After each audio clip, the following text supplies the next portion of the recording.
Hi friends, good morning. ఇదిగంటే దీని పేరు, ఈ చెట్టు పేరు నల్ల గంజేరు అంటారు దీన్ని.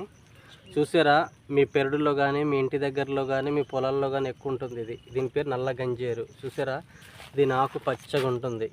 దీనివల్ల యూజ్ ఏంటంటే, ఒకవేళ ఒక మనిషికి కిడ్నీస్ ఫెయిల్ అయ్యాయి అనుకోండి, క్రియేటిన్ లెవెల్ హై లెవెల్లో పెరిగిన తర్వాత ఇదే చెట్టు ఆకుల్ని మనం కూరలాగా వంట చేసుకోవచ్చు, తోటకూరలాగానే. ఈ తోటకూరలాగా చేయడం తినవచ్చు. అలాగే కందిపప్పు మిక్స్ చేసుకొని మనం తోటకూర కందిపప్పు ఎలా చేసుకుంటున్నాము, ఈ కూరని కందిపప్పుతో కలిపేసి కూర చేసుకుంటే చాలా టేస్ట్గా ఉంటుంది.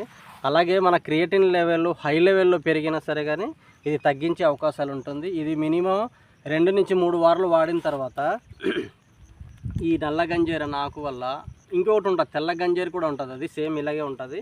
ఈ 2 ఆకుల్లో ఏది తిన్నా సరే కానీ, పప్పుతో కలిపి కానీ లేకపోతే తోటకూరలో వంట చేసుకుని తిన్నా కానీ చాలా టేస్ట్గా ఉంటుంది. అలాగే మనిషికి ఆరోగ్యంగా ఉండడానికి అవకాశం ఉంటుంది. దీనివల్ల చాలా ఉపయోగం ఉంటుంది. ఈ వీడియో నచ్చితే లైక్ చేయండి, షేర్ చేయండి. Thank you friends.